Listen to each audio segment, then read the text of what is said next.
Recording in progress. Hi, Jen. Okay, should we Yeah. begin? Welcome po everyone. And there's one more person. Ayan, okay na po.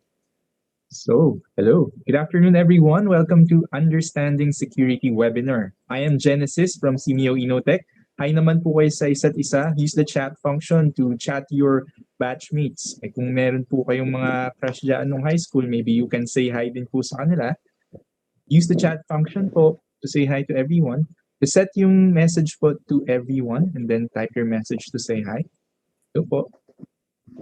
Okay, this webinar, the Understanding Cybersecurity webinar, is an initiative of Class of 1996, Philippine Science High School SMC, in collaboration with Southeast Asian Ministers of Education Organization, Regional Center for Educational Innovation and Technology, Simeo Inotech.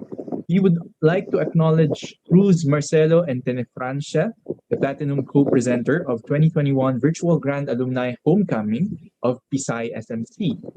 Ate Kakay, hello. Hi, Jen. So I'm Kakay. I'm Therese Rico. I'm part of the class 1996. This webinar is also our batch way of showcasing and sharing our expertise to the public and also our way of giving back to the community. Aside from having webinars, we have ongoing fundraising activities to support advocacies in education and environment, including providing laptops to scholars, to Pisay scholars, mobile phones for the official use of homeroom advisors of these Pisay scholars, and financial aid or a seed fund to selected and indigent Pisay scholars. Should anybody be interested to join us in our advocacy, we will be flashing where you can donate, where you can send us money or any amount will do. So. Okay, thank you, Ate Kakay. So again, if you would like to help ito pong initiative na ito, the team will present later the methods and the means for you to contribute to this endeavor. Now, to open this webinar, we would like to call the head of the Information and Management Unit of Knowledge Management and Networking Office of Simeo Inotech, Mr. Jellico Angelo V. Arriesgado. Hello, Sir Jello. Good day, everyone. On behalf of Simeo Inotech, I would like to express our organization's warm welcome to all the participants of this webinar on understanding cybersecurity. This event is an initiative of the Philippine Science High School, Southern Mindanao Campus, Class of 1996, in partnership with the Southeast Asian Ministers of Education Organization Regional Center for Educational Innovation and Technology, or Simeo Inotech. Briefly, allow me to introduce our organization, or Simeo Inotech. Simeo Inotech is one of the 26 specialized regional centers and network of Simeo.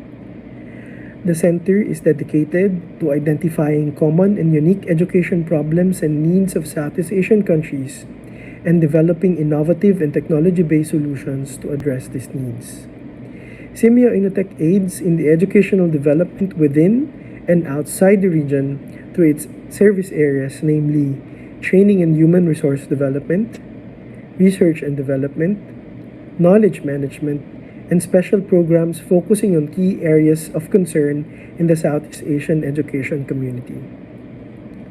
The invitation from Kakay, or Ms. Therese Marie Rico, to collaborate in this webinar was actually a pleasant and timely offer for us, as our center is now focusing its knowledge management efforts on key educational issues, one of which is on cyber safety and security in the context of education. With more businesses and transactions nowadays being done online and in the virtual environment, the need to become more safe and secure in these virtual spaces becomes more apparent. Fundamentally, our society is becoming more and more technologically reliant than ever before. Sensitive data, privileged personal information, intellectual property, and a lot more information and systems are becoming quite ubiquitous that the need to secure these assets and resources must be carried out. Data leaks that could result in identity theft are now publicly posted in social media accounts. Sensitive information like social security numbers, credit card information, and bank account details are now stored in cloud storage services like Google Drive, Dropbox, and Microsoft OneDrive. People who are most vulnerable in this kind of environment, like the children, students, and the senior members of the society, must be protected. One of the best way to do this is to inform them of their rights and such potential risk. Thus, the need for an information campaign like webinars on cybersecurity issues. Cyber threats can come from any level of the organization. One must educate him or herself about simple scams like phishing and other more sophisticated cybersecurity attacks like ransomware and or other malware designed to steal intellectual or personal data.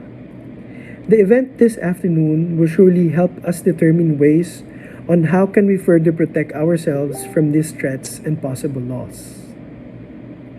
Again, on behalf of Simeo Inotech, I would like to thank and congratulate in advance the organizers of this event for mounting such a webinar with the aim to ultimately help protect everyone in the cyber world.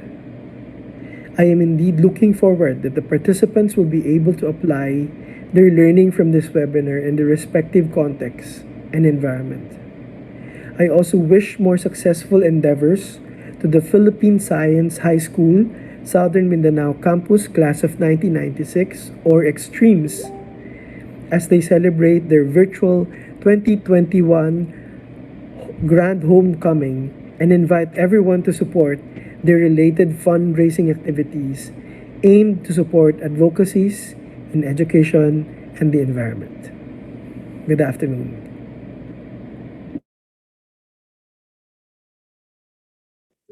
Teka, Kai, you're on mute. Thank you, everyone. Yes. Kai. Yes, here. Okay na ako dyan? Yes, we can hear you.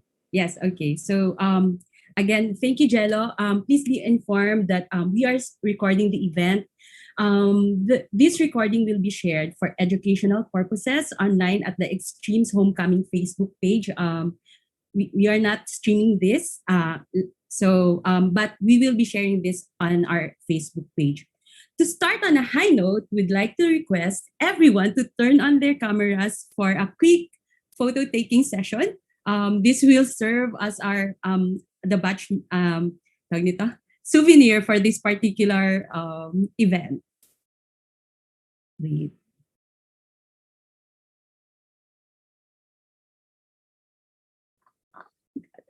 Okay. So I'll just per batch to ha, because we have a total of three screens. Okay. Wait lang. Smile, guys.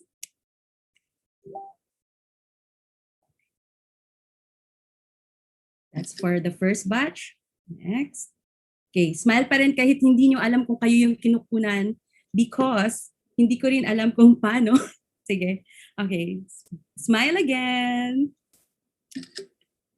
Okay. Ulit. Sige. Okay. Okay, next. Next batch. Smile ulit kayo. Annyeonghaseyo. Smile. Okay. Some of you names lang ang nag-reflect. Okay. So, we'll continue.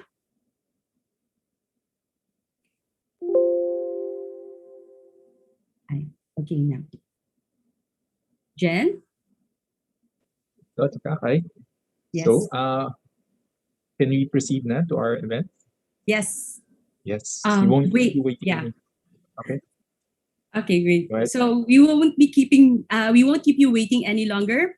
To share about the batch 1996 and introduce our speaker, we would like to welcome the overall chairperson of the organizing committee for the Grand Alumni Homecoming of Pisay, Southern Mindanao Campus, Mr. Joel B. Tarongoy. Thank you, Therese. Thanks everyone again for joining in our webinar today. I wanted to personally acknowledge the efforts of Therese and the whole Ways and Means Committee of Batch 1996 of PSHS SMC for the efforts in organizing this webinar series. I also wanted to thank Simeo Inotech and Cruz Marcelo and Tenefrancia Law Firm for for their support in our initiatives. So we are from the class of 1996 of the Philippine Science High School, Southern Mindanao campus. So SMC is the first campus outside the main campus in Diliman. And during our time, we catered to students from all over Mindanao who have inclinations in science and technology. And we are very fortunate to have received full scholarships for our education. And we wanted to take this opportunity during our 25th anniversary of graduating from the school to give back to the community and society that helped us gain a top-notch education. So this webinar is one of the ways that we are trying to do that, share the expertise of our batchmates and those who can help contribute. And at the same time, we have a series of initiatives and outreach projects that are aimed to help those who are in need. And we wanted to encourage you to help support us. We are a very small batch, less than 60 students during our time. So we need to work doubly hard to be able to give back and return to what's been given to us. So for today's webinar on understanding cybersecurity, our speaker has over 16 years of relevant experience in information technology and cybersecurity. His expertise includes IT security incidents response handling for small and medium enterprises and large corporations, particularly those in the finance and banking sectors. He also has experience in project management of IT infrastructure, design, and operations. He was the first Information Technology Director of the University of the Philippines in Las Bañas. He has represented the Philippines in hackathons, including DEF CON, one of the world's largest and most notable hacker conventions held annually in Las Vegas in the US. In 2014, his team consistently attained a top 4 finish in multiple DEF CON contests. And that same year, his team also participated in Capture the Flag contest at the Hack in the Box, Kuala Lumpur, making them the first and only Philippine team to ever compete in an international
So how does we get hacked so easily? Why does this always happen?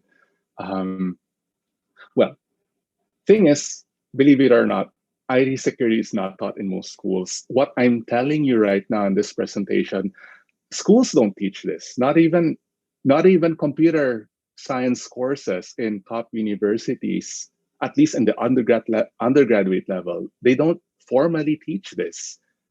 And if a person who studies computer science and studies IT in general goes to the industry, instead, they are asked instead to make use of what they've learned in school to make software as quick as possible. Okay?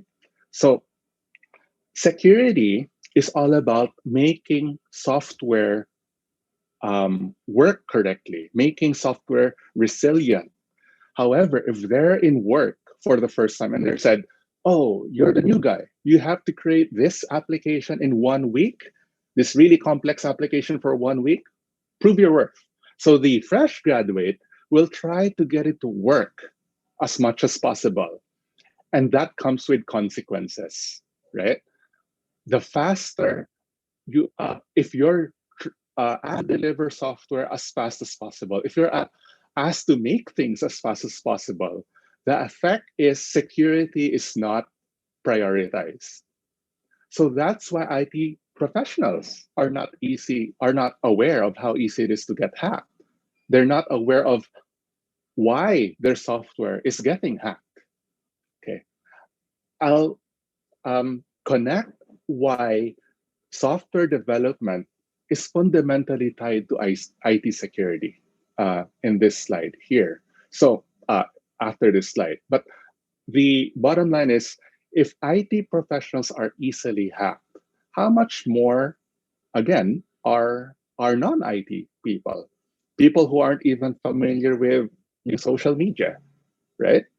So we have that problem where almost, well, a majority of people in the world are connected somehow, right, to the internet.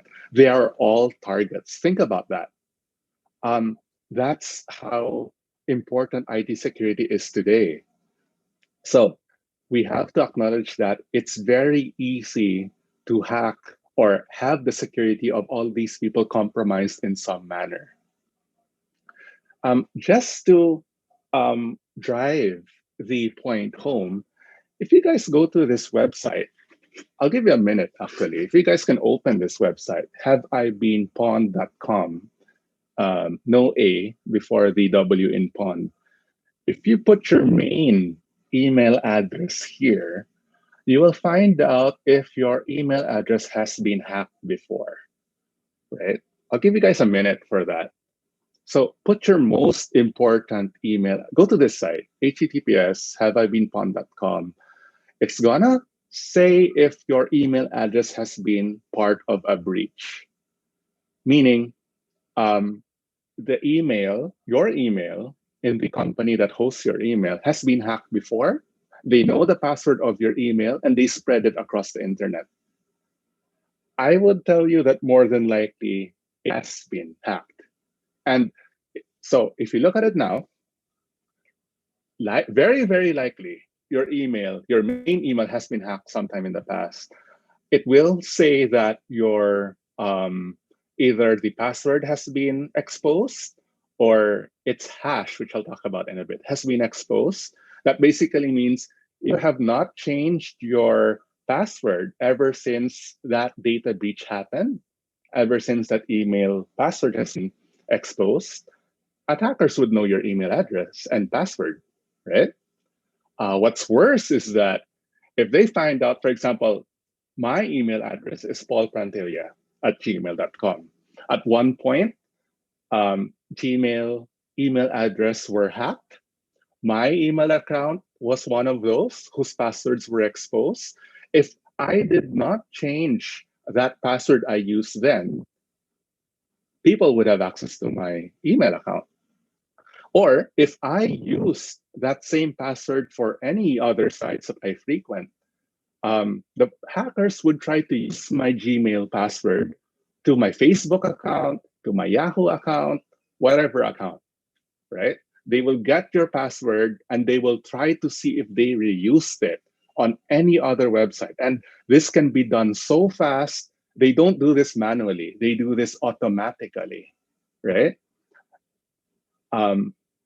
There we have a problem. So that shows how vulnerable our accounts can be, even if we're not directly responsible for them. So I want not to just talk about prevention, but also what to do when the inevitable happens, right? I work in IT security. We will never say that if you work with me, you'll never be hacked. What we say is that we will try our best to prevent you from being hacked, but you will be. Now, let's work on what we do when you will be hacked. Okay? So, let me try to tie up what I talked about earlier, about software development. What does that have to do with hacking? And this is a bit of this is the theoretical part, as close as it could be in this presentation. I want to lay out on the ground, what does it really mean to be hacked? What's actually happening? Okay. Now, here's the formula that you guys need to know. It's not too difficult, promise. So you have your threats. Okay. So these represent any activity that has malicious intent. Okay. I'll talk about what these examples are in a bit: exploits, DOS, and phishing. But think of threats as anything that represents malicious intent. You combine that with a vulnerability, a weakness, okay? Every software most likely has a weakness, okay? And that's what really makes up what hacking is all about. People try to find out what are the vulnerabilities in software. And software is everything in the IT world. Facebook is software, Google is software, your phone, your applications, everything is software. Your Adobe PDF reader is software. All of that likely has vulnerabilities, especially if they're quite complex. The more complex a software is, the bigger the chance that there's a weakness in it. Because programmers who make these software are not perfect. Okay, they have deadlines to reach. They have business use cases to complete. So vulnerabilities are found in software, and threats are what represents trying to take anything that tries to take advantage of that. So the formula is threat combined with vulnerability equals risk. Risk is the bad stuff that happens once your vulnerabilities are taken advantage of by your threats. Okay? So again, threats is possible danger. Vulnerabilities are weaknesses that could be exploited by the threat, and that gives rise to the risk. So what happens during an actual hack looks something like this. So this is a really good example of a famous hack. So let's start with the vulnerability first. Let's say any computer you have is running a program, and that can be accessed remotely.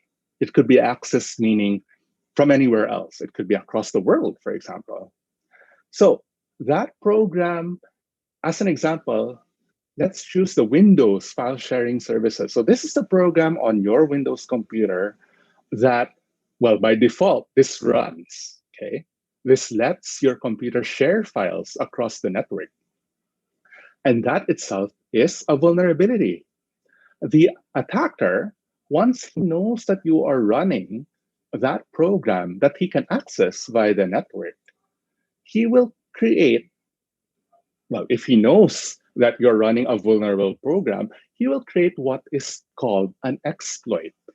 An exploit is a very specialized piece of code, software code, where it targets that specific vulnerability. And this is the important part, it will make the vulnerable program do whatever the attacker wants it to do.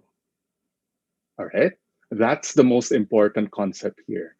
the attacker has an exploit that will be used to make a vulnerable program to do anything the attacker wants it to. That's the biggest example. That's the best example of how to describe a hack. Okay? You're making that target program behave in ways it was never supposed to behave. Now, that behavior is defined by the payload. So you combine the exploit. The exploit makes that vulnerable program do whatever the attacker wants, and that, the quote unquote, that is the payload. In this case, this combined exploit and payload were so famous, they were given nicknames. The exploit was called Ethereal Blue. This was actually stolen by hackers actually stole this from the NSA. It was discovered that the NSA had something like this and they were keeping it. Hackers stole it. And they created a payload called WannaCry. I'll describe what WannaCry does, but essentially, the attacker will run the exploit targeting your computer. It will make that program, the file sharing service, do whatever it wants. And it will make that file sharing service execute this payload, which is WannaCry. So some of you guys probably have heard of this, WannaCry. What this does is it's essentially a malware, right? It will encrypt your entire computer, at least your most important files of your computer, and it will send you this message.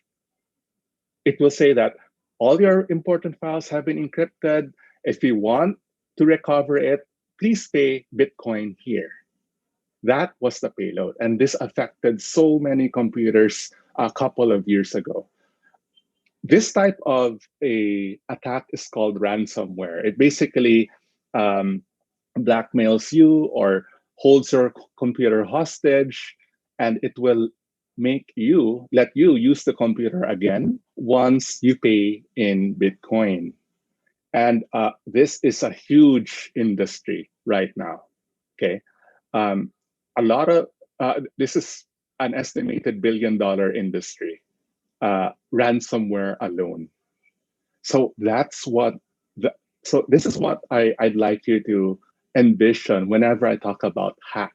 Okay, again, it's having someone exploit a vulnerable program in your computer so that your computer can do whatever that hacker wants. Okay, so how does this translate to everyday life? I've mentioned a while ago that we're constantly exposed to threats. So these are what those threats look like. You receive this most likely every day, right? It's just not shown to your inbox likely because your email provider is sometimes effective at identifying these and blocking them. But sometimes you will receive in your inbox an email supposedly coming from Netflix saying, your account has been suspended. Please log into your account, right? This is an example of an attack trying to get you to click on this link, log into your account. What this will do is that it will take you to a page that looks exactly like Netflix. It's exactly the same, and but it's not Netflix. You will feel that, oh, this is Netflix. Let me log in. And once you do, the attacker who put up that fake Netflix website will have access to your login credentials. They will know your email. They will know your password. Okay. This is one other example. Now, here, you'll see here, this comes from sans.org. Okay. Now, SANS is one of the best organizations in the world teaching IT security. So this was an actual email of a person who understood how the SANS organization gives courses and whatnot. So they sent this email with an attachment, curriculum. It's basically saying, this is our curriculum. Please, for our next class, guys, please have a look at it. Please verify it. So it's very targeted, right? The person, the receiver, would check where the link, what this link would be. They would not see that it's not from a malicious sounding website because they could shorten the URL. They could disguise where it's actually leading you to. Okay. There are some there are services like bitly.com that help disguise or alias malicious websites. So again, clicking this would achieve the goal of the attacker. Okay. The one example a while ago was PDF files. Now, all the attacker needs to do is to send you an email that's very targeted. So, for example, if an attacker would research a bit about Kakay, si Therese, the attacker really wants to hack her computer. The attacker would usually try to figure out everything about the target, let's say Therese. He'll find out saan ba siya nag-work, saan ba yung who does she live with, ano yung pangalan ng pet niya, may ano ba sila, may etc. And then they will try to send an email that's very, very specific with a PDF file, and that PDF, so the recipient would feel that it's legitimate. Oh, this guy seems to really know me. This must be a legit PDF file. But what's actually happening is that the vulnerability that is trying to be targeted here is your PDF reader program. So let's go back to the slide a while back. Every hack tries to rely on a program that could be exploited. In this case, it's the Adobe Reader. There was a version of Adobe Reader that had a weakness wherein if an attacker sends an exploit to it, if it tries to open a PDF file with an exploit in it, it will give the attacker full control of the recipient's computer. All right. So this is one example for that was used, that was quite effective. There was a Shanghai World Expo, and the attacker made it look like this email came from the organizers of the Shanghai World Expo, and it showed English version. They sent it to a lot of journalists who wanted to attend, and then you could guess what happened next. All right. So bottom line is that this is very effective. All right. So Word documents are possible as well. Again, Microsoft Word is software. Always remember, basta software, may vulnerability yan. Okay? It could be used. There's a good chance it could be used to carry out malicious activity. Word documents, they have built-in they have a built-in functionality that makes it run code or perform computer activity, and that's called macros. So a really common tactic of attackers is to again research everything there is to be known about a recipient, make it sound very believable. Oh, I could receive an email saying, "Oh, Paul, I heard that you guys are you need this. You need to fill out this document, Paul, in order to for us to approve your loan." Let's say an attacker researched that I was trying to get a loan. He could send that. He'll make it look like it's coming from HSBC, and it will make it look like loans@hsbc.com, and this would be the document in it. And if I just click this, boom, my computer would be compromised. So it's that easy, again, to get hacked. So there are some tips here before I move on a bit. Please turn off the hyperlinks in your email. So this would stop you from accidentally clicking URLs, okay? And be wary of emails which seem to create a sense of urgency, okay? And disable macros in Microsoft Office.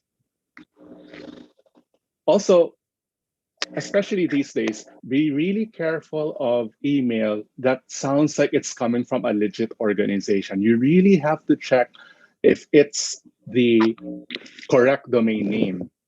For example, I work for, I think I can divulge that. So you guys know Call Financial? Call Financial is a local stocks broker company, trading company. It's very popular, and we try to protect them. When we find out that there's an attacker who created a website called Financial with a double L at the end instead of just a single L at Financial, we try to say that users, there has been a new website created called financial.com. Be wary of any email coming from this. It's not us. Okay. A similar thing happened with datablitz.com. There was a slight, some attackers, I believe, created a slight variation on the domain name. So that applies to things like CDC and WHO. This gets a lot of people. So you really have to make sure that what you're looking into is the actual site for that. And especially if those emails ask you to open an attachment, okay? So now let me go to the inevitable, because you're assume that any account you have registered in Twitter, in Facebook, in Gmail, in Yahoo, assume that it will get hacked, okay? Because that's inevitable. Once it does, the people who hack those sites, it tends to leak out in the internet. So these are examples of how large it could be. If you look at this example, this had 2.7 billion records. Okay, it was a dump of 773 million unique email addresses with passwords. Please don't assume that you don't have at least one account part of this. You have to assume. Okay, apparently this dump came from email addresses and passwords. So if they see the first thing that they will try to do is they will see if the password of this particular user has been reused, is a shared password in other sites. Dropbox is another where they had a data breach which exposed tens of millions of their customers. I know a lot of people use Dropbox here. So assume that if you did not change your password since 2016, well, yeah. Oh, well, I hope you did. So LinkedIn. So this was another big breach that happened in late 2016. It's called as the exploit.ln. Okay, it's not LinkedIn, although that could be one of the source. All right. So this one had 593 million unique addresses. So bottom line here is that always assume that the website or online service that you registered on will be hacked. And that's why you should never use the same password for multiple sites. So you're probably thinking right now, guys, well, how do I do that? Because if you're going to ask me to create a super, super complex password for every site that I register on, I'm not going to remember all of that, right? I have some good news for you. I'll talk about it later. Okay. I use software, there is software available that lets you generate very complex and unique passwords for every site that you register on.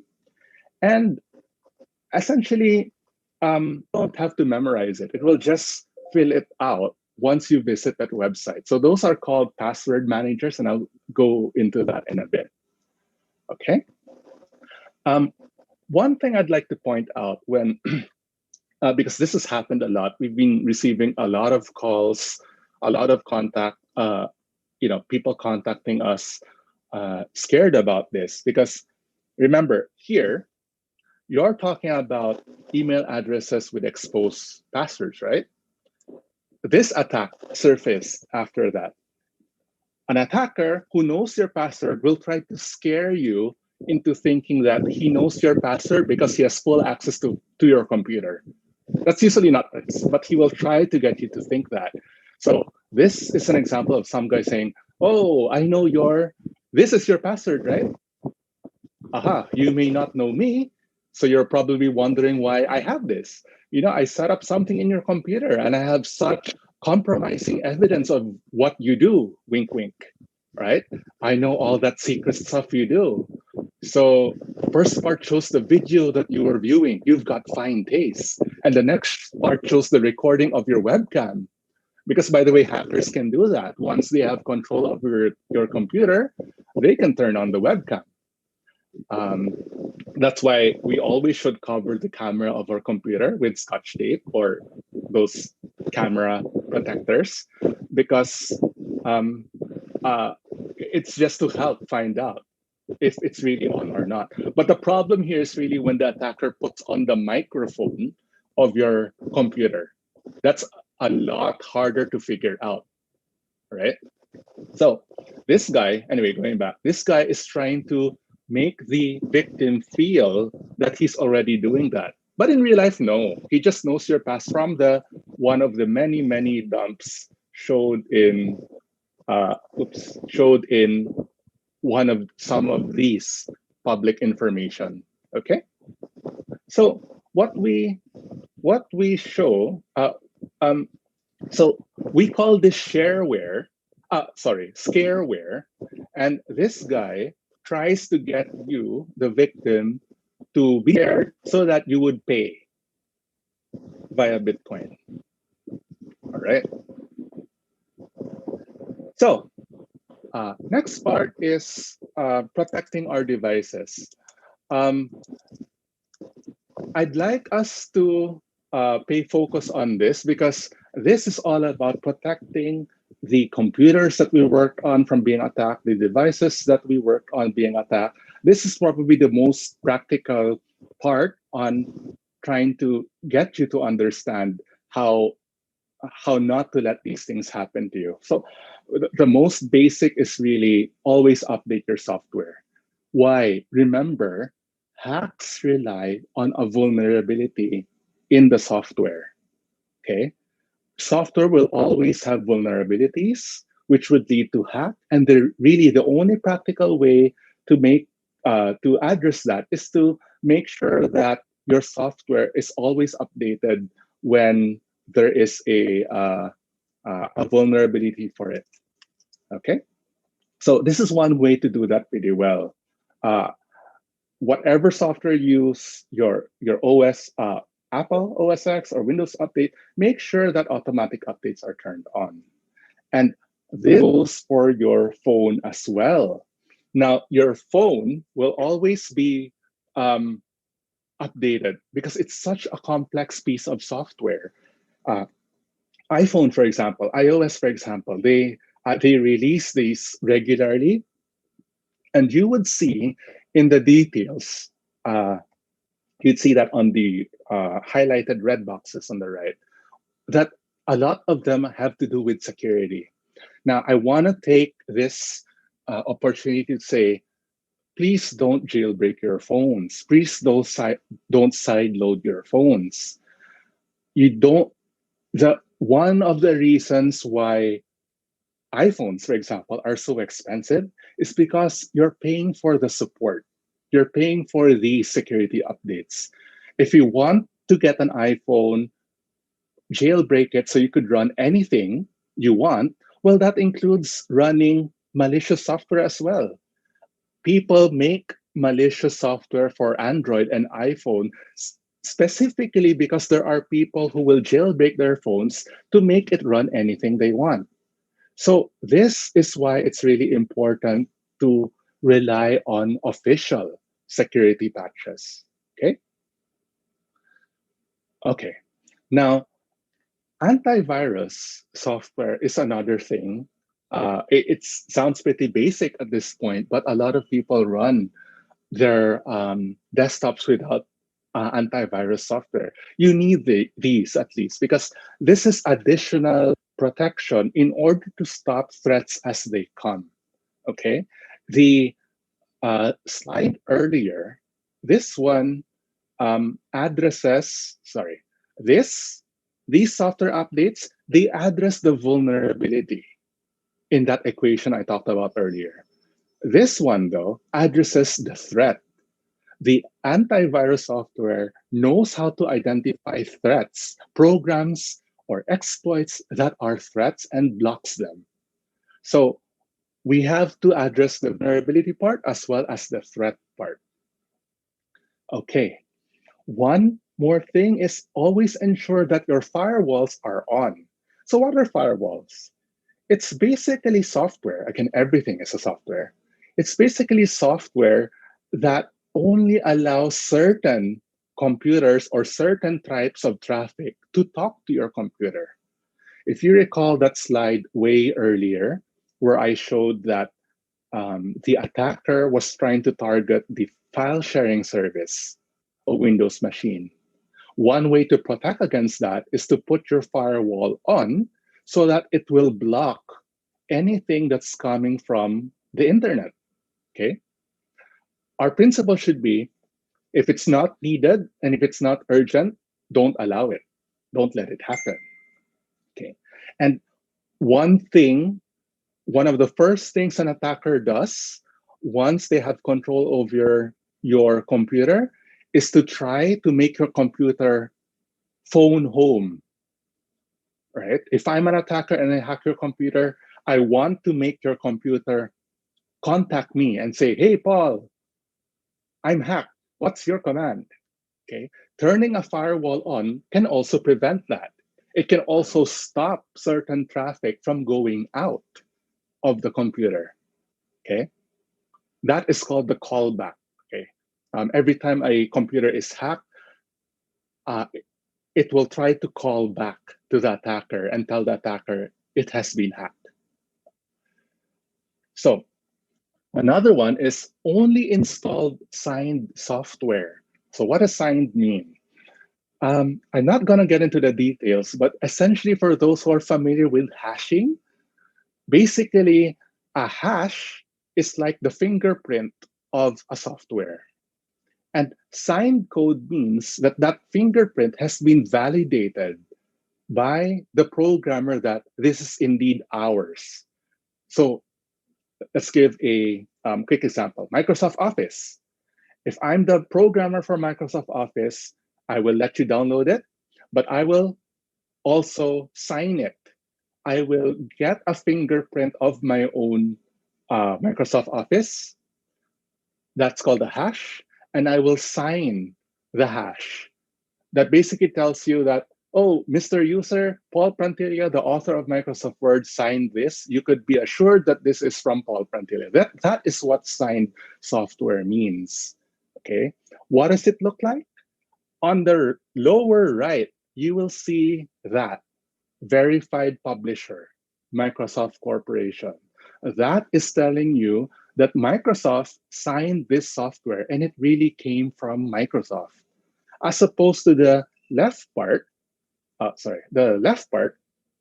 publisher says unknown, meaning it has not been signed, right? You typically do not want to run programs who you do not know whose publisher you do not know. You want it to say verified publisher, okay? You also have to check though who that actual publisher is. I mean, it would be weird if the program name would be something like Microsoft Setup Bootstrapper and the verified publisher is Paul Prantilla Hacker. O verified naman siya, pero you have to check who that publisher really is. Okay? It can take the form of different windows, okay? But the concept is the same. You'll see something like this, something from Bailey Software. Here, this is an example of iTunes setup.exe run by Apple. So that's definitely legit. You'll also see something like this. This one, I believe this is something related to Adobe, but it says the publisher is Global Sign Limited, but the publisher identity is verified. So it can change, okay? The point is you have to be familiar with trying to uh, ensure that only signed software is being run on your computer, because if not, it could be anything. Okay. Now, browser activity. A lot of our interaction in the internet is done through our browsers. So therefore, the browser is one of the places where attackers try uh, uh, to run threats against. Okay. Now, I talked about this a while ago. So here, uh, let's cover browsers and email for these next slides. So this is another example of an email. So I talked about this where it's trying to sound legit. This is not the IRS. It's something similar. It says irsm.com. I don't know if you guys can read that, but it says irsm.com. Again, a play on the domain name to make it close to what it's trying to sound like. So it has a real logo. It has, it's trying to get you to be motivated to click on something attached to this email. Try this. Hover your mouse over that link here in the lower left. You should be able to see the actual link. And this is a clear red flag, where the link it's trying to get you to click has nothing to do with the email itself. This one says carrybaptist.org.uk. All right. So this is a red flag. Another one is they would try to get you, maybe if you do click this, it will open up a website. This is probably your next chance to get back to safety. All right.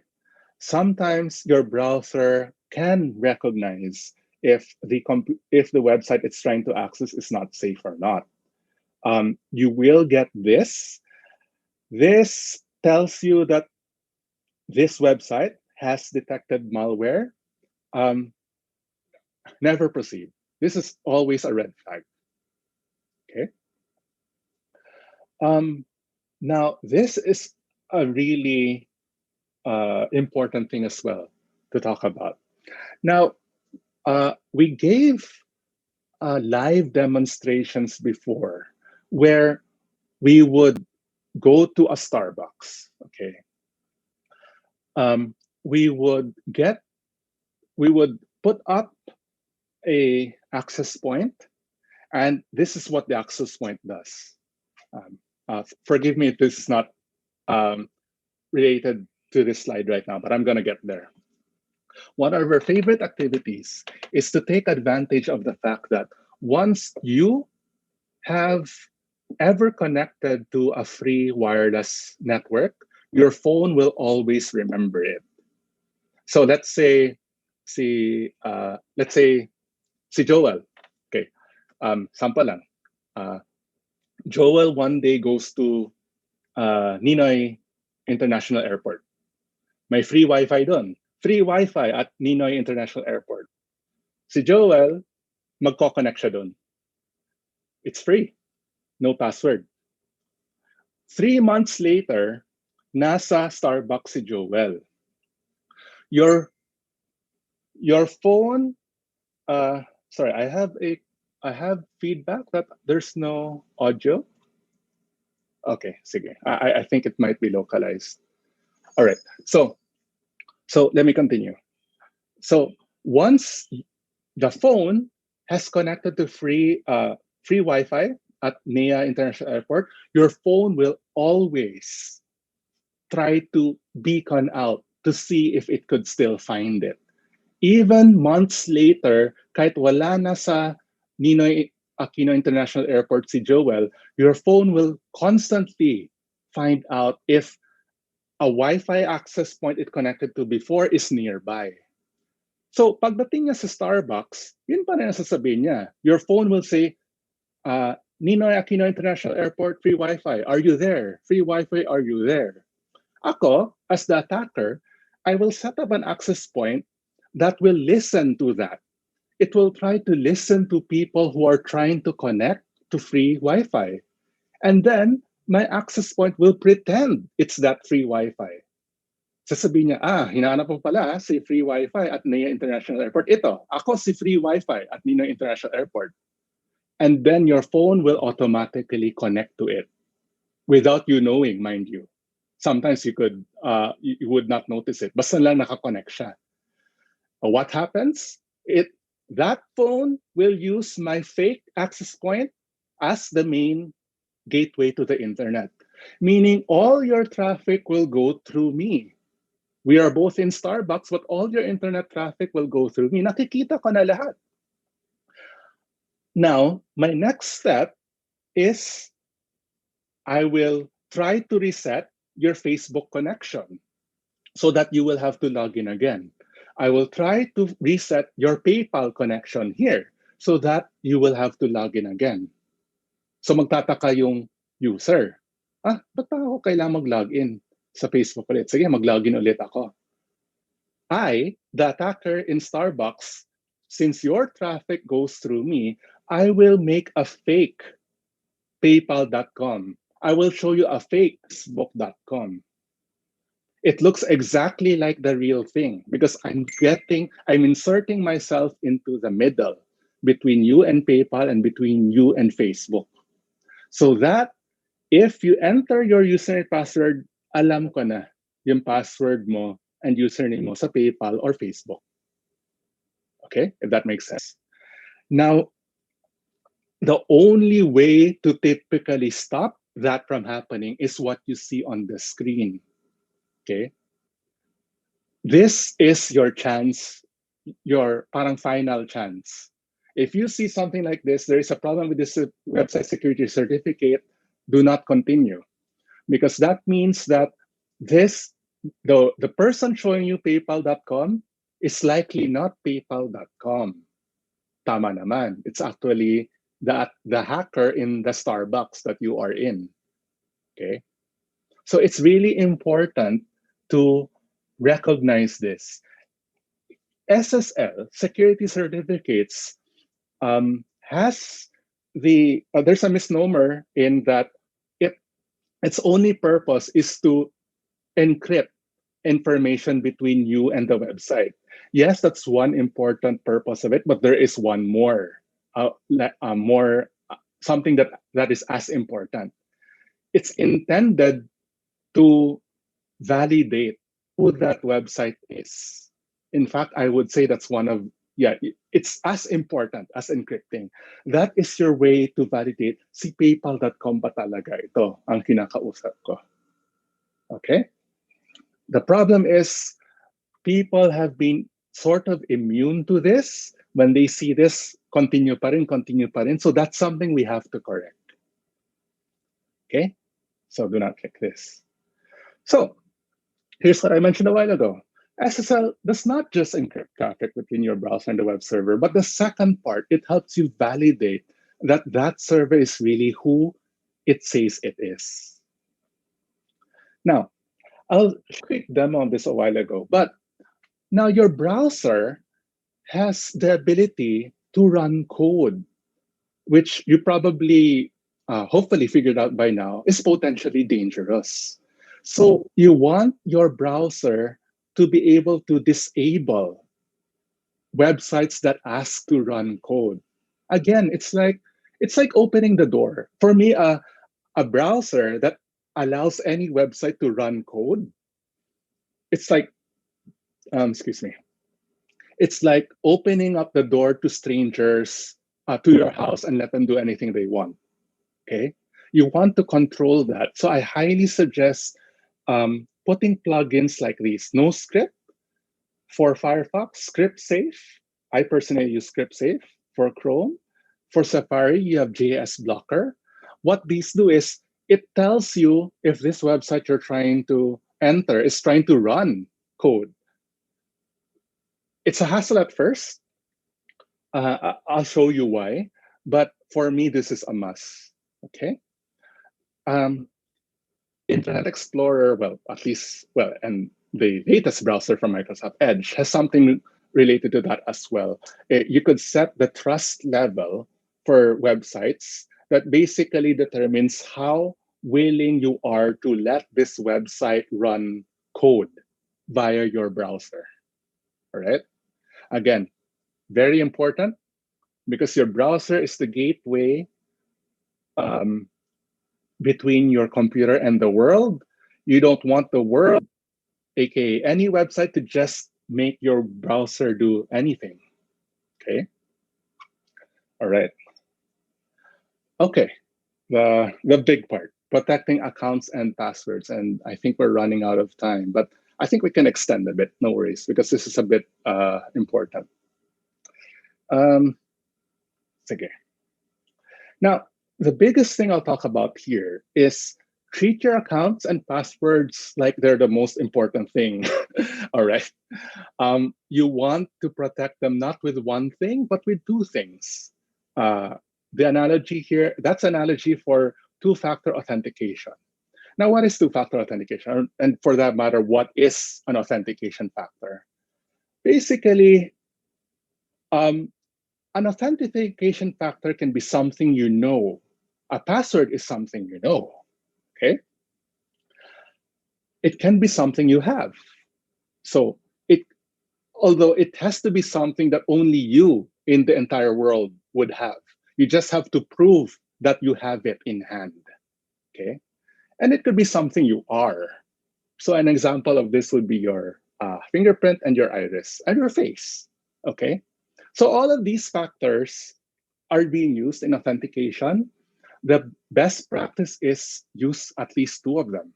Well, two is the most common, okay? One way to do about this, the most common way is OTP, okay, one-time password. So if I log into Google, I will put my password, which is something only I know, all right? And then I want to prove to Google that I am holding my mobile phone right now. Now, the thing about mobile phones is that they all have an IMEI. An IMEI, it's like a 15, yeah, if I remember right, a 15-character number. That's like a fingerprint for every phone in the world, okay? So that proves that you're holding a specific phone. And your MSISDN, this is actually the unique identifier for SIM cards, okay? It's not your mobile number. That's the unique identification for a SIM card. It's actually the MSISDN, to make things short. You combine that, you have something that represents something very unique. Only you in the world should have that. So all you have to do is to prove to Google that you have that phone, right? So Google will send you, okay, I'm going to send you this code 675934 to your phone. Tell me what it is so that I'll believe that you have that mobile phone. The problem with this, though, is that it only works if there's a signal. I use something else, and this is something I suggest as well. It involves agreeing with Google beforehand that you will authenticate via an OTP protocol, an offline OTP protocol.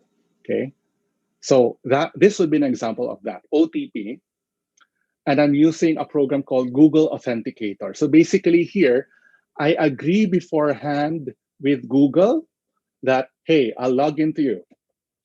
From now on, every minute, we would know what a certain number is every minute. So even if I don't have my a signal in my phone, we would both know what that number is. We will be synchronized. Every minute we will know what a certain number is, if that makes sense. All right.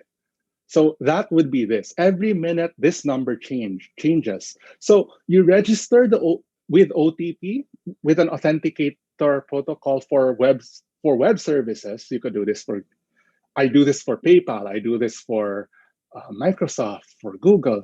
Every one of those services, I register with this authenticator so that every minute there is a 6-digit code that is synchronized with that website. And that's what I put in after I sign in. So with my password. So this represents two things: something I know and something I have. Okay. All right. Now, let me segue a bit. I want to talk about LastPass. LastPass is a browser integrated password manager. So this is what I use in order to set a really, really complicated password for every single site I go to, and I don't have to remember it. Okay. It will remember the password for you, and if you access that website, it will put that very complicated password for you. Now, um, it can then synchronize itself with all your other devices. So, for example, I have I have um, I have one desktop, two laptops, an iPad, and two mobile devices. It will be hell for me to memorize, to um, input passwords, to remember passwords across all of those. But LastPass synchronizes between all of that.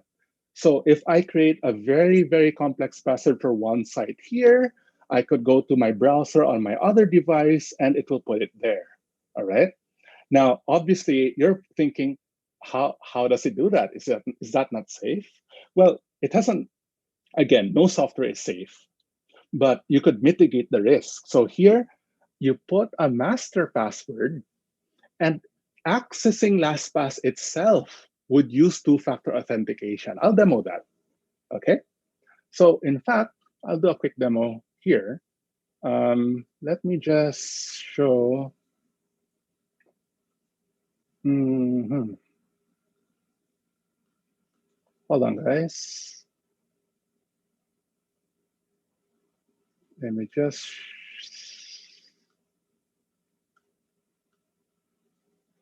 Let me open a.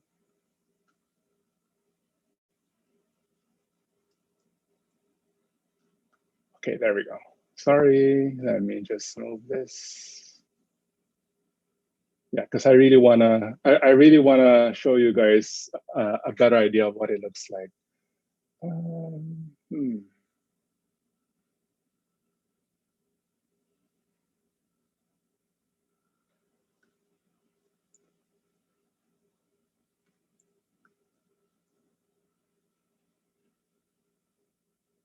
Okay, I found it. Hold on.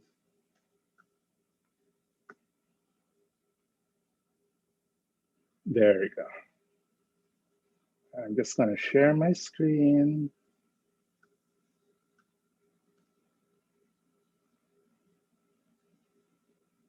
All right.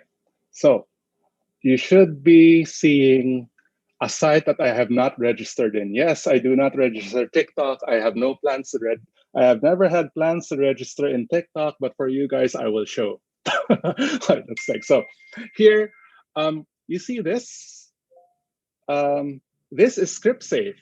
I've never entered TikTok before, so it's telling me, okay, Paul, this site is asking to run some scripts.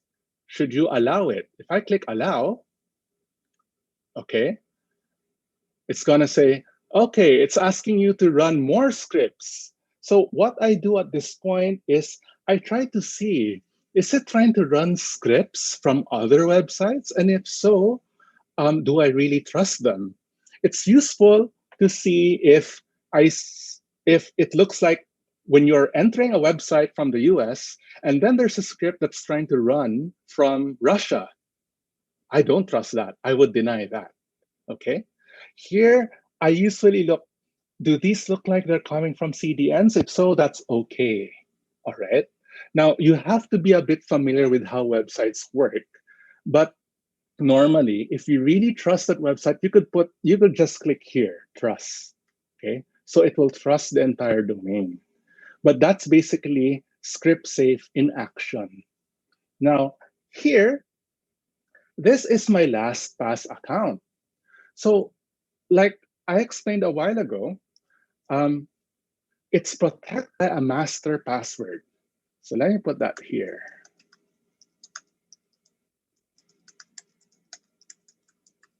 So this is basically the only password I need to remember. And it's very long. It has a lot of special characters. it's easy for me to remember. It's even in Japanese. Okay, and as a base word. If I click login, there, you see this?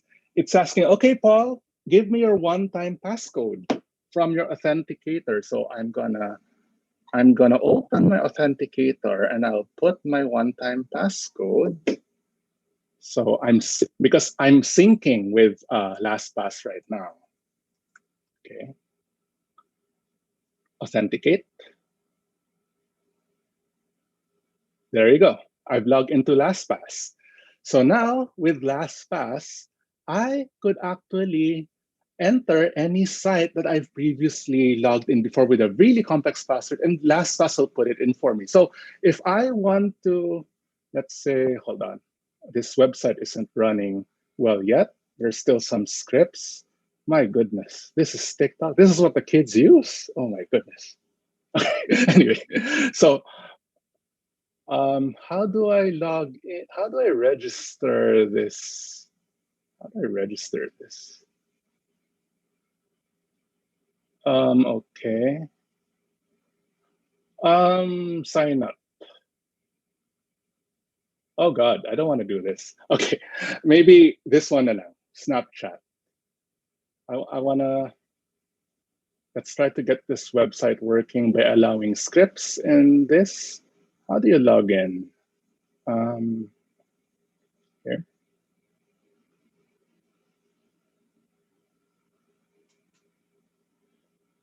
Uh-huh.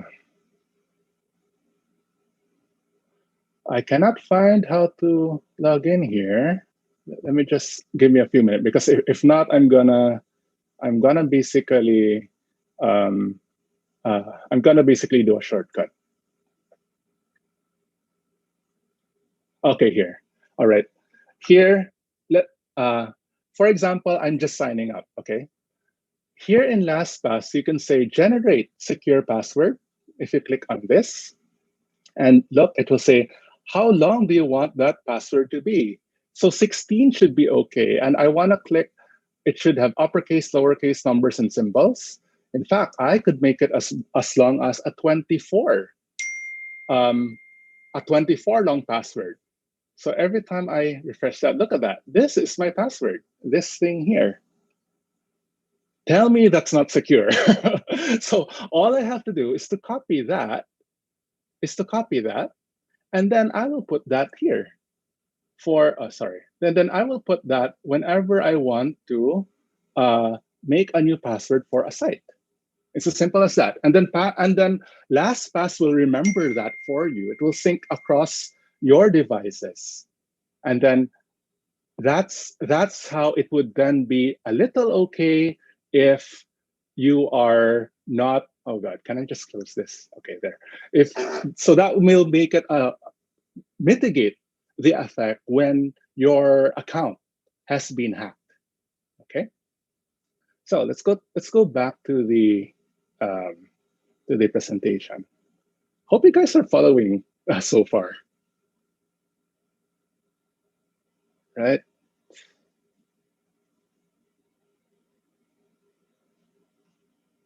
Let me find my presentation. Hold on.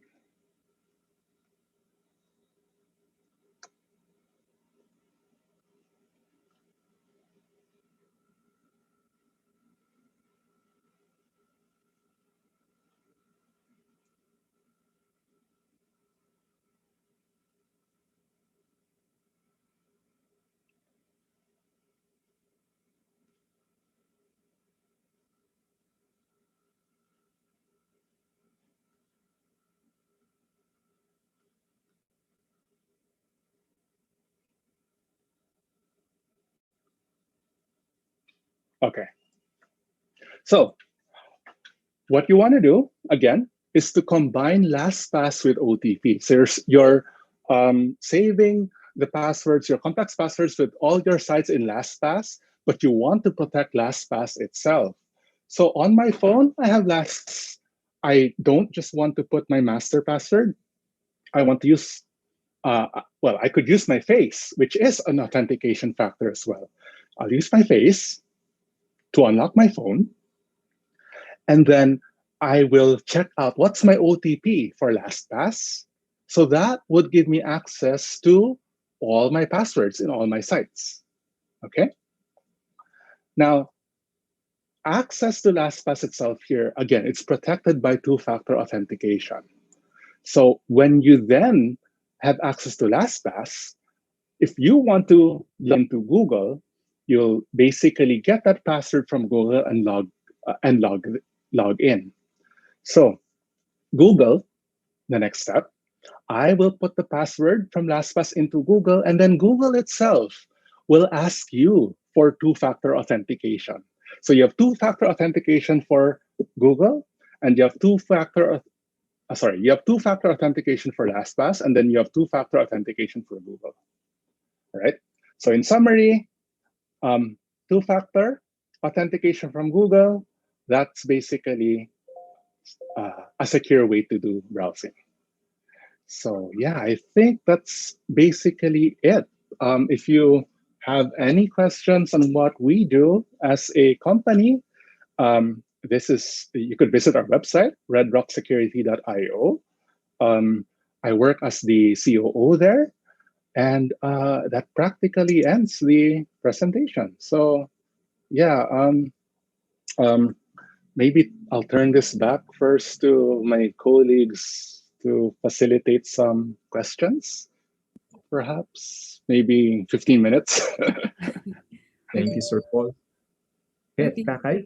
Yes. Paul, there have been there are questions like with regards to the Pond website. Mhm. So there's a how many times, how often do we need to change our passwords? Mm, Yeah, if you want to you know, answer that. you know, it's interesting because there used to be a limit on how big passwords were. It used to be 8 maximum characters per password, and then people would say that theoretically, if an attacker would want to brute force your password, they would require, let's say, 6 months to do so. So that's why the best practice then, and keep in mind, this was like in the 70s and 80s, the best practice then was change your passwords every 4 months, because if someone would want to brute force your password, they would need 6 months. Nowadays, though, the thinking has changed. It's like, you know what? As long as there's no evidence that that password has been done, you don't really need to, unless it's really, really, as long as it's really complicated and really long. So I would say that don't think too much about changing your passwords regularly. Focus instead on finding out if it has uh, get some way to find out if it has been compromised, because that's when you have to change your password ASAP, right? Because no matter how much you change your passwords, well, how frequent, um, if an attacker will dump it and they're able to spread it and reuse it, the damage has been done. So focus instead on making it really long, really complicated per website. Don't share it. Yun na lang siguro yung focus. So Yeah. there's another question, Paul, about ransomware. What if one cannot pay? Like, yeah. What's the worst thing one should expect? Uh, the worst thing is really if it happens to a company, an organization, because the reputation loss is incredible. The financial penalties in the Philippines actually are one of the most severe in the world, to be honest. But as of this date, no one has actually paid those fees for every Philippine organization whose records have been exposed. But the worst case is really the its effect on social media, the reputation damage, which translates to business sales. For actual people, um, the worst is really they have infor- information from your computer, right? That's really the worst part, because before, attackers would just encrypt your computer and try to hope that you'd pay them so that you could keep on working on your computer. And then they notice that people don't do that. And so they would rather get proof that they have data from your computer and then encrypt it and say, oh, I found something embarrassing, or I found your emails, pay me so that I could delete this. So I guess that would be a function of the individual rather, how bad that would be. Okay. In connection still with the ransomware, is it still useful to report to the authorities cases of ransomware or cyber crimes? If you're representing an organization and if you have reason to believe that the attackers who hacked your organization and deployed ransomware has access to your personally identifiable information, then you're obligated to by law. Organizations must divulge to the NPC that they've been hacked. Now, that said, in practice, that does not always happen. You've seen in the news like this so and so forth got hacked, this so and so forth got hacked. I'm being transparent that our company we're handling 4 incident simultaneous incidents right now. Yes, one of them, because here's the thing, they're always big, but there are sometimes some instances where it's just really bad. I mean, for example, this one company, they called us saying that, oh, Paul, Red Rock, we've been hacked last month. Can you help out?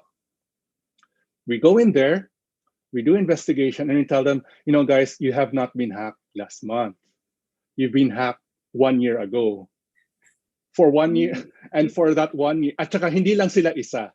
Marami sila. Nagpa-party sila sa infrastructure nyo across all your branches in the Philippines. This never made the news. But this is a company in the Philippines siguro na kung malalaman nila na nangyayari yun, siguro magra-riot sa streets. It was that a big deal, but this never got into the news. We don't tell yes, we are obligated by law, but in the end, it's the decision of that company what to do. Different question, but it has to do with updating on softwares. One participant asked that when she updated her computer, some files were lost, but but couldn't be recovered by the IT. So there's this parang scare of updating, of doing the updates because Understood. Yes, that's not surprising because sometimes when there's a problem with a computer, the only way to fix that problem is to make big changes to it. Okay?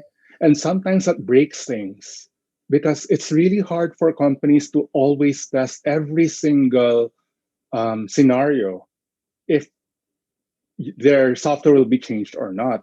So this is where backups come into play. This is not specific to IT security, but best practices, you always back up, preferably in multiple locations, and so that in case you do upgrade, if things go wrong, you could get it back again. Yeah. Okay. Okay. One last question, but it has to do with the certified or signed application. Yeah. It's very is it like a trademark or a seal of excellence? Is it the same? No, no, it's not. It's like I have another talk about that specifically on digital certificates, SSL.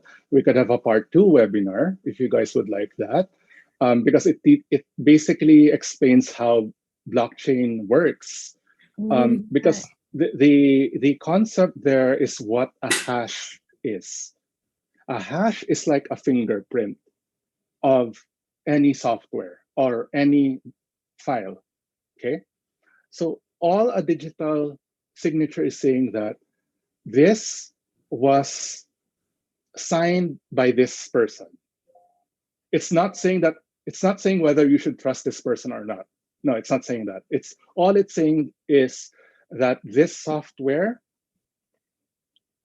dumaan siya sa kamay ni ganito. Yun lang ang sinasabi niya. Okay. So take it as it will, as you will, but usually that's enough to know for sure if this Microsoft Office is the version made from Microsoft itself. Okay, you don't want to install something. Okay, here's the problem. The problem that is trying to solve is that it's so easy for anyone to just change the name of a file. All right, I could have a file that if you run it, it will take control over your entire computer and call back to me. And I could rename that file officeinstaller.exe. How will you know? Yeah. Diba?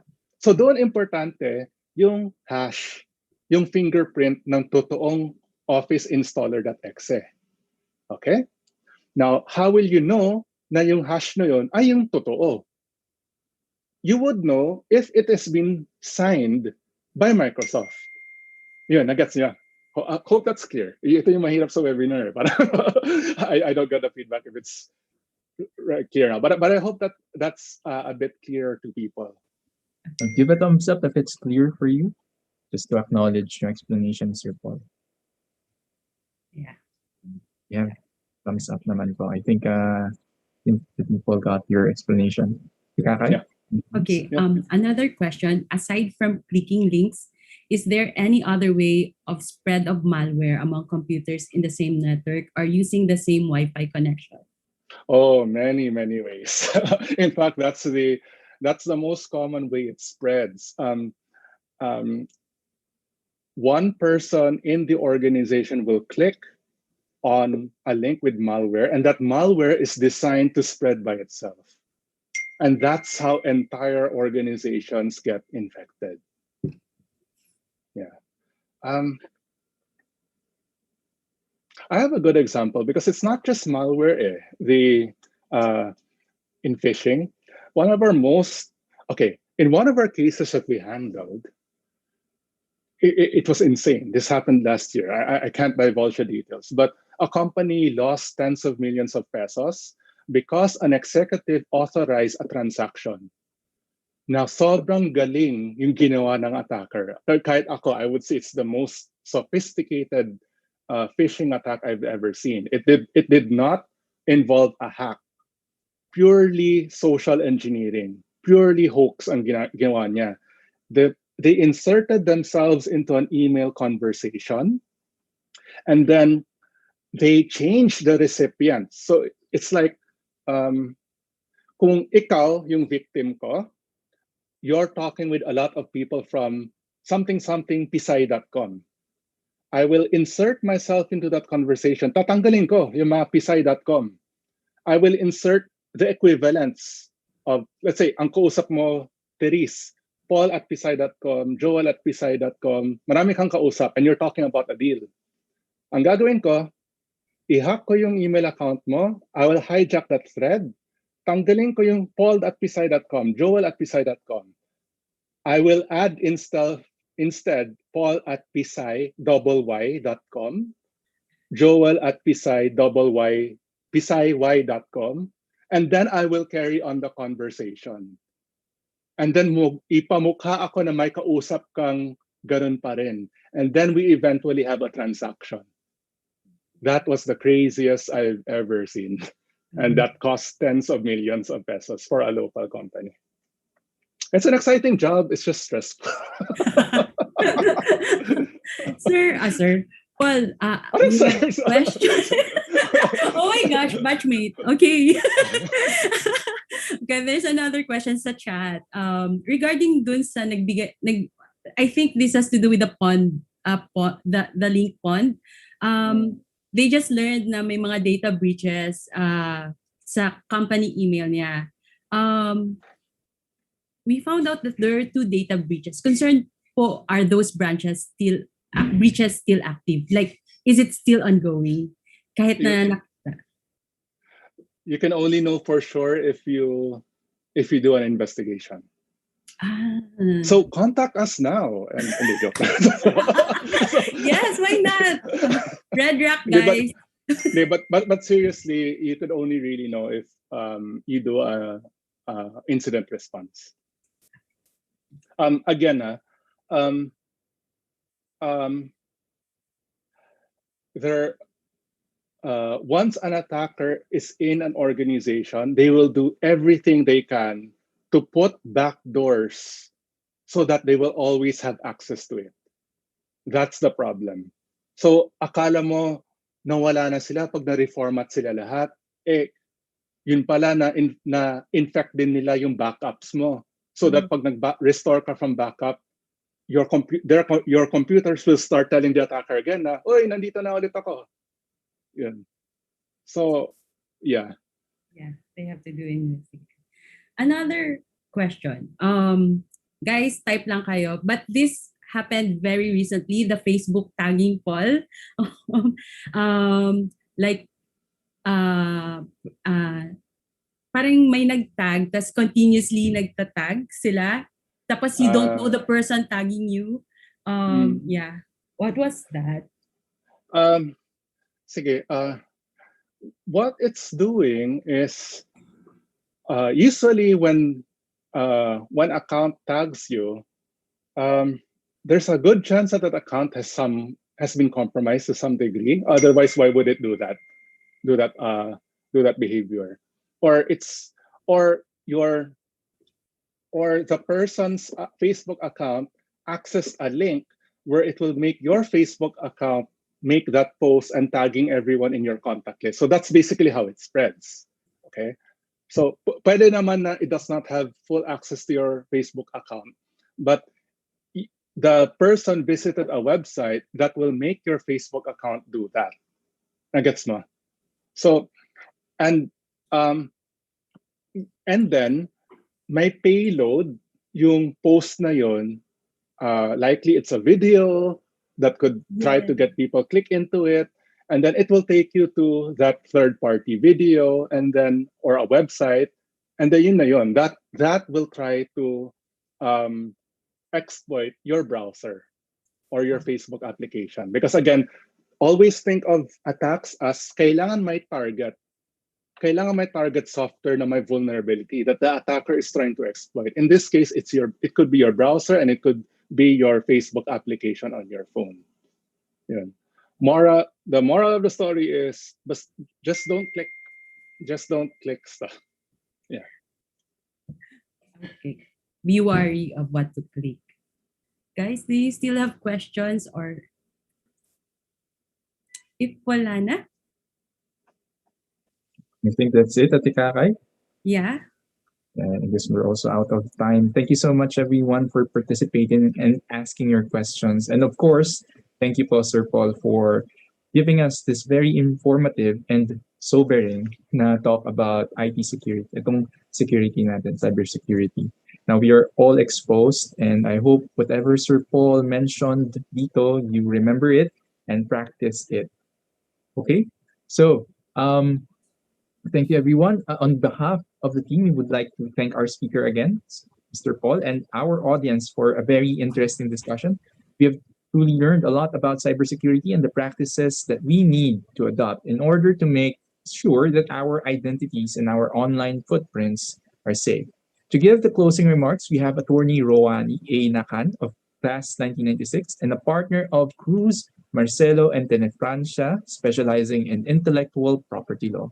Attorney Ro? Yes, hi, good afternoon. Thank you, Genesis. So, hi, everyone. We hope that it was a fruitful afternoon for you, that you learned as much as we did. So, I saw people commenting regarding the use of the I Have Pawn site. You also learned about threats, vulnerabilities, risks, protecting our accounts and passwords. So, but I think for me, most importantly, we should take heed of Paul's advice to change our tendency to be complacent and ignore security threats, no? So definitely, as Jello and Paul stressed earlier, the pandemic has triggered an unprecedented migration of activities in the cyberspace. So we have become so connected, at least digitally, and not a single day goes by without us using our computers, mobile phones, and other gadgets to be online. So it's critical that we protect ourselves from cyber threats, which may be even more persistent and real as compared to threats from the physical world. So let's continue to exercise good personal IT practices. So I know that there are some engineering students in the audience. So hopefully, some of you would become cybersecurity experts like Paul. Certainly, there is a demand, and the demand will keep on growing. Okay, and there's, I think Paul already mentioned that it's not cybersecurity is not taught in the undergrad, but perhaps you can develop your skills as you go along. No. So, on behalf of Class 1996 of the Philippine Science High School, Southern Mindanao Campus, or Extremes as we refer to ourselves, we would like to thank everybody for joining us this afternoon. Thank you for giving us your time. So, we are glad to see participants from different sectors and industries, professional students, we have doctors, lawyers, we have, of course, yes, students. So, as Therese and Joel may have mentioned earlier, when we were exploring ideas on how to give back to the Filipino people who paid for our education in high school, we of course thought of donating tangible objects, no, to Pisay. And we actually have donated some items already. But aside from that, we knew that we could create more impact by tapping on our members who have become experts in respective fields. So to our guru, speaker, Paul, maraming salamat. So I know you're very busy, busy advising corporate clients on cybersecurity, and still you're able to accommodate our request. So si Paul kasi, aside from being an expert in cybersecurity, is actually a source of inspiration for a lot of kids who want to pursue the same track as him. So Paul, wag kang magsasawa, wag kang mapapagod. Thanks to Jello, Genesis, and the rest of the team from the Southeast Asian Ministers of Education Organization, Regional Center for Educational Innovation and Technology, or CEMEO Inotech, for helping us put up this activity. So now we know who to collaborate with when it comes to advocacies in education, particularly those relating to innovative and technology-based solutions to education problems. So thank you, of course, to the head of our webinar committee, Ms. Therese Rico. So basically, she handled everything from contacting people, putting up advertisements, promotion, everything. So salamat, Therese. I knew you could do this. You're the best person to handle this. So, of course, thank you to my firm, Cruz Marcelo and Tana Francia, for supporting our advocacies. I'm happy to see some of my colleagues in the audience. So that's it for this afternoon. I believe that there's a session after this for those who would want to stay and maybe ask more questions to Paul, if Paul is available. So thank you very much, everybody. Back to you, Therese. Thanks, Ro. Wait. Sige. Guys, if you want to ask Paul, Paul, I'm putting you on the spot. Just send him a message. Like if you, especially for the engineering students, kailangan ng allies ni Paul pagdating sa what's this? Pagdating sa cybersecurity, you may ask him directly. Yeah, actually just okay, I'm gonna put my email well, maybe we could share my email address, because the thing is I do have a meeting in like 10 minutes that I have to prepare for. Well, can you, we have naman the list and the registration. Yeah. So just send us na lang. Is it okay to share your presentation with those who attended? Yeah. Okay. Sure. I'll send you kasi naka Google Sheets yung presentation ko. So I'll just send Kakay the shareable version. Yes, sure. Sige, we will let you go, but for those attending, we still for those asking for their certificates, may further instruction pa kami. So hold on lang, guys. We'll just let go of Paul. Paul, again, thank you. Thank you so much, Thank guys. you so much. Have a great day ahead. Bye-bye. May SSL pa tayo. Okay, guys. Tawag nito. Asan na si Paul? Remove the spotlight. Okay, guys. To those who've been asking about the certificates, I'm sharing the link. Please answer that kasi it's an evaluation form, and it will also serve as parang yung correct names in the process. And the 62 participants, including my batchmates, if you guys are happy with our with our webinar,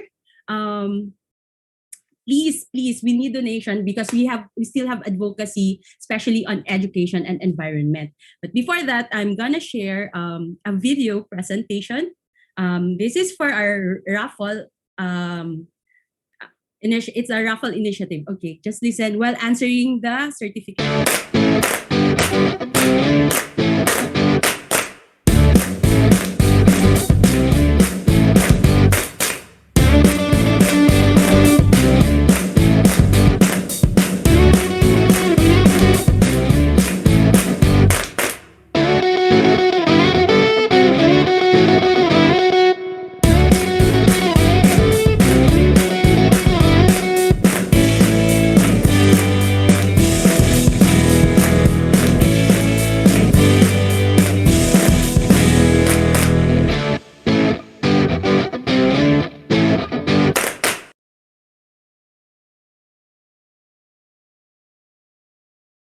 Kaka, you are on mute. Thank you, Jeff. Okay. Well, answering, marami pa akong ipopromote. Like, so yung video na nakita nyo, aside from having webinars, we have ongoing fundraising activities, as mentioned earlier. You may want to participate in our benefit raffle, the video that I just shown you, which was this was just launched today. So if you feel lucky and you want to get the chance to win a PS5 console, which is worth 800 pesos, go and go get your bundle tickets. For more details, please visit this website. Wait, I'm gonna share. Dami kong ano, sorry.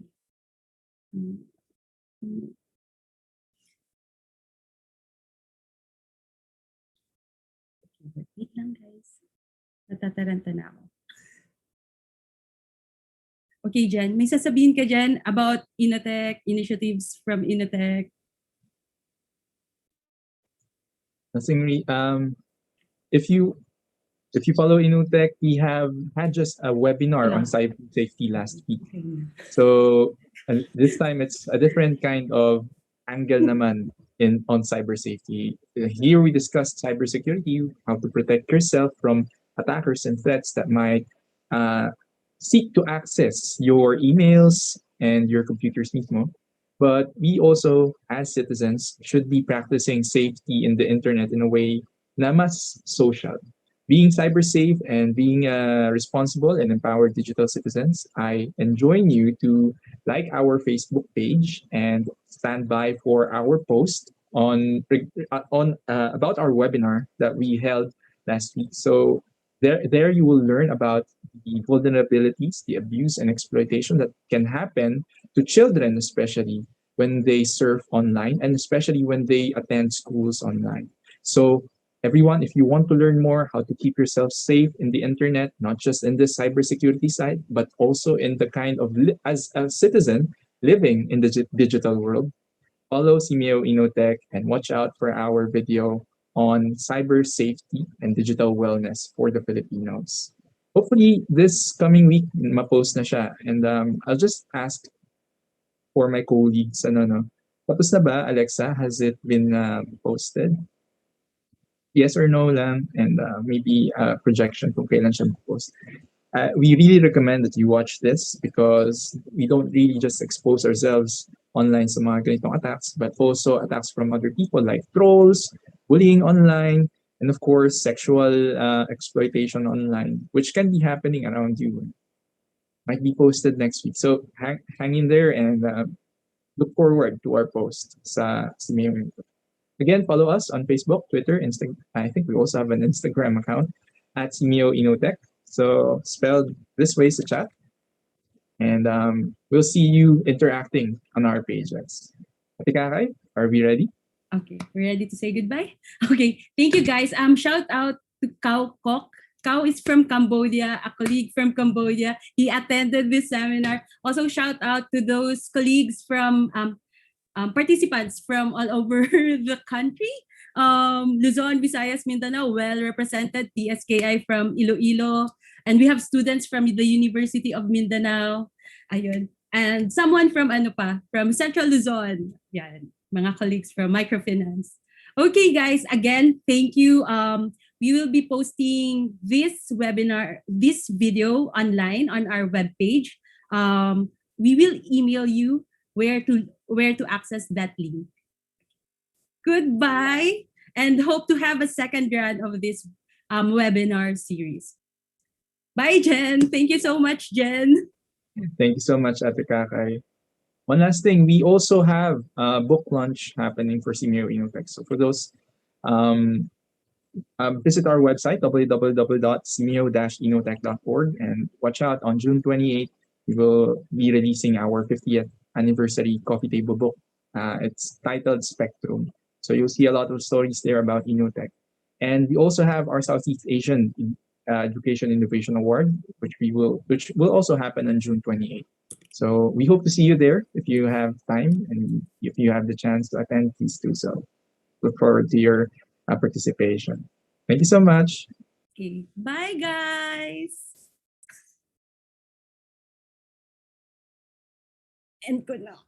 Recording